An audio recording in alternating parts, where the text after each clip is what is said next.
જય માતાજી બધાને. બધા આનંદમાં હશો, મોજમાં હશો. મિત્રો, હમણાં અઠવાડિયાથી વિડીયા બહુ વાયરલ થયા. એમાં આપણા સાંસદ શ્રી જ્ઞાનીબેન ઠાકોર અને સામેવાળા એક ભુવાજી. ખરેખર જ્ઞાનીબેને તો ઠાકોર સમાજને એવી અપીલ કરી હતી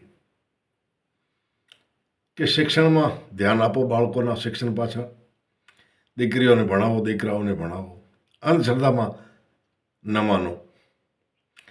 અને જ્ઞાનીબેનની એ જે ટકોર છે એ વ્યાજબી. અને ઘણા એવા ભૂવા ભરાડી હશે, આપણે રોજે રોજ આ સોશિયલ મીડિયાના જમાનામાં જોઈએ છીએ. માણસો ઠગાય છે, છેતરાય છે, અને ભૂવાઓમાં કાંઈ હોતું નથી.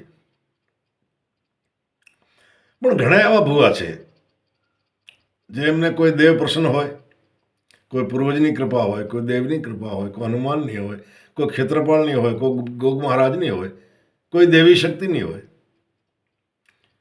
એટલે બધા ભૂવા કાંઈ ખોટાય નથી, એમાં સાચાય હોય. હું તો મળેલો નથી, પણ એમના સેવકગણ જે મને ભેળા થાય છે, એક લીંબાળાના દેસાઈ છે બબાભાઈ, એ છે તો બનાસકાંઠાના, પણ એમને માનનારા છે કે અહીંયા કચ્છના છેવાડા સુધી મળી જાય. અને એમાં પાછા ભણેલા ગણેલા બહુ ઊંચા ગજાના માણસો જો એમને માનતા હોય, એમના પગલાં કરાવતા હોય, અને પગલાં કરાયા પછી પોતાનું અહોભાગ્ય માનતા હોય, તો કંઈક છે. હવે જ્ઞાનીબેનના વિરુદ્ધમાં જે ભુવાજી ઉઠ્યા છે એમના પ્રત્યે મને માન છે, કારણ કે 5,000 જો બાધાઓ એમણે આપેલી હોય તો કંઈક એમનામાં હશે. પણ હું નામ ભૂલી ગયો, એમના નામની મને ખ્યાલ નથી. એટલે જેટલા ભુવા છે બધા ખોટા છે એવું નથી, અને જેટલા છે એમાં બધા સાચા છે એવું નથી. મારા કાકાશ્રી આ ભુવાઓનું કામ કરતા, નામ તો એમનું ભૂપતદાનજી, જે ભૂપતદાન હિંગળાજિયા કહેવાતા. એક વખત અમરકોટ બાજુના કોઈ રાજપૂતોમાં ઘરના માવડી જે છે એ ગાંડા થઈ ગયા. બહુ દોરા ધાગા કરાયા, પૂછાયું હશે, પણ પછી નામ સાંભળ્યું એટલે મારા કાકાશ્રીને ત્યાં લઈ ગયા. એ ચામુંડામાના ભુવા હતા. અને પાછો ખુલાસો કરી દઉં, એ ધૂણવાનું, ઉપર કપડાં ઓઢવાનું અને હાંકળો લેવાની એવું કાંઈ ન કરતા. સાદો ને સિમ્પલ માનું સ્મરણ કરતા, મા પાસે આજ્ઞા માંગતા, અને મા જે સુઝાવે એવું બોલતા. એટલે કાકાશ્રી અમરકોટ બાજુ ગયા. હવે રાજપૂતનું નામ હું ભૂલી ગયો છું. અને માને પ્રાર્થના કરી, અને ઘણે હશે એમને સપનામાં મા બધું આ દર્શાવતા, કહેતા. રાતના જમી કરીને સૂઈ ગયા. પણ કાકાશ્રી જ્યાં સૂતા હતા, આ માતાજીના ભુવા મારા કાકા, ત્યાં બીજો કોઈ માણસ સૂતેલું નહીં. બધા પોતપોતાના ઘરે સૂતેલા. અને ઘરના માવડી તો ગાંડા હતા, મગજ થોડું છટકી ગયું હતું. અને આ ભુવાજી જે મારા કાકા હતા, એ થોડી આંખ વીંચાણી, જરાક ઊંઘ આવી, અને એક બાળકને બાળકી રમતા રમતા આયા એટલે બેને બોલતા સાંભળ્યા, કાકા જાગી ગયા. પણ કાકાને મનને એમ કે આ જ્યાં હું મહેમાન છું એ પરિવારના કોઈ બાળકો રમતા રમતા આવ્યા છે. એટલે કહ્યું, બેટા અત્યારે રાત છે, ઘેર જતા રહો. એટલે એ થળી ભાષામાં, જેને ઢાટકી ભાષા કહેવાય, એમાં કહ્યું મારા કાકાને કે બા ચેર્યા કી થયા કાં? એટલે કે ગાંડા કેમ થયા? હું કહું, રોયડા વટે ડટ્યા હવે બનેલું એવું કે માતાજીનો જે વિસ્તાર હતો મંદિરનો, હવે માતાજી તો દેવલજી હતા, કયા માતાજી હતા કે માલણ માતાજી મને ખ્યાલ નથી, એ એટલા એરિયામાં કોઈ ઝાડ કાપે નહીં. પણ આ રાજપૂતે સારા એવા રોયડાના ઝાડ જોયા એટલે 4 રોયડા વઢાવી એને ડાળો બાળો કાપાવી અને જમીનમાં દાટી દીધેલા, જે ખાલી એમને જ ખબર, આ રાજપૂતને, બીજા કોઈને ખ્યાલ નહીં. એટલે બાળકોએ કહ્યું કે અસી કાં બાબો કી ચર્યા થયા, રોયડા વટે ડટ્યા ખેતરે શેડે મેં, આવું કહીને આ બાળકો નીકળી ગયા. મોડેથી મારા કાકાએ વિચાર કર્યો કે આ બાળકો ક્યાંથી આવ્યા હતા, અડધી રાત થઈ ગઈ, નાના બાળકો અહીંયા હોય નહીં. પછી વિચાર થયા, ઘરનાને બોલાવીને પૂછ્યું તો ના ના, અમારે તો એવા નાનકા બાળકો આવડા છે જ ને, કોઈ મોટા છે, કોઈ સાવ નાના ઘોડિયામાં છે.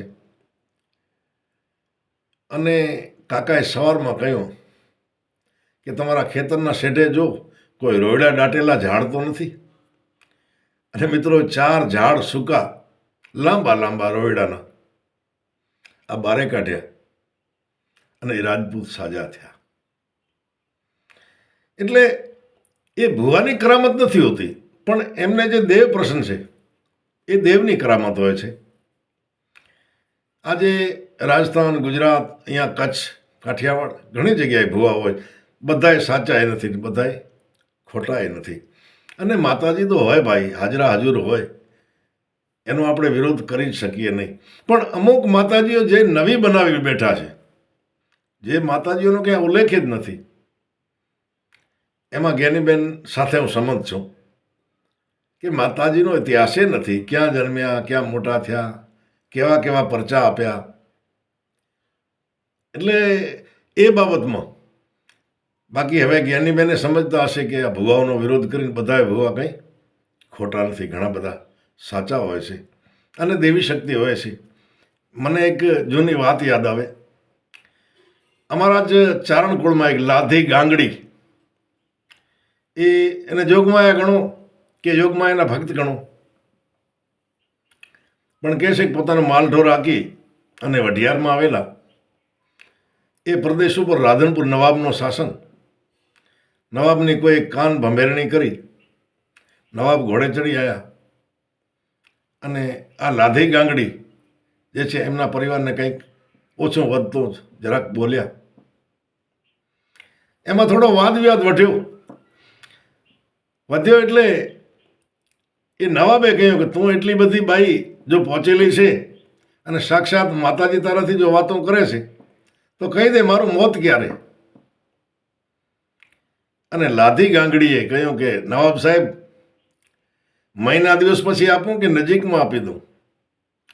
અરે કે નજીકમાં આપ અને આજે જ આપ. તો કે જાઓ નવાબ સાહેબ, ઘરે પધારો રાધનપુર, મહેલના પગથિયા ચડજો અને એમાં 15મા પગથિયે જો મોત આવે તો સમજો લાધી ગાંગડીએ મોકલ્યો છે. નવાબને બહુ નવાઈ લાગી. એ રસાલા સાથે પાછા આવ્યા અને પગથિયા ગણી ગણી ચડવા માંડ્યા.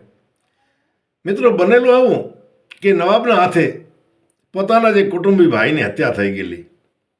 એ ભાઈને 2 નાના દીકરા એ વખતે ઘોડિયામાં, એકાદ 2 વર્ષનો, એકાદ ધાવણો, માએ મોટા કર્યા. અને આજના દિવસે જ્યારે લાધી ગાંગડીવાળો આ પ્રસંગ બન્યો, એ દિવસે છોકરાની માએ એ દીકરાને કીધું, બેટા તારા બાપને મારનાર તો આ રાધનપુર નવાબ છે. એ દીકરાઓને રીસ ચડી, કહે છે કે એક 14 વર્ષનો, એક 12 વર્ષનો, એ બાપની બંદૂક ઉપાડી અને બારીમાંથી નિશાન નોંધીને બેઠેલા. ઈદનો પવિત્ર દિવસ અને નવાબ સાહેબ પગથિયા 1, 2, 1, 4, 3 એમ ગણતા ગણતા જ્યાં 15મે પગથિયે પહોંચ્યા અને ત્યાં એ છોકરે ટ્રિગર દબાયો ભાઈ, અને ગોળી સીધી છાતીમાં આર પાર ધ્રપટ નીકળી. અને મરતા નવાબે કહ્યું કે લાધીભાઈ, તેરા ભેજા હુઆ મોત આ ગયા હો. એટલે કોઈ કવિયાનો એક રચના કરી છે, ગણા લાધી ગાંગડી જી, ગણા લાધી ગાંગડી. તે આવા જે ભુવાઓના જે પાછળ પડી ગયા એમને હું કહું કે રાફડા બધા રાફડામાં મણિધર નાગ રહેતા એવું નથી, અને બધામાં સાપોલિયા રહેતો એવો નથી. ક્યાંક મણિધરે નીકળી પડે હો મિત્રો. તો આજની આ આપણી ચર્ચા, આપણો ડાયરો કેવો લાગ્યો જરા કોમેન્ટ કરજો, શેર કરજો અને સબસ્ક્રાઈબ કરજો. ફરી મળીશું કોઈ જૂની વાતમાં. ત્યાં સુધી જય માતાજી, જય હો.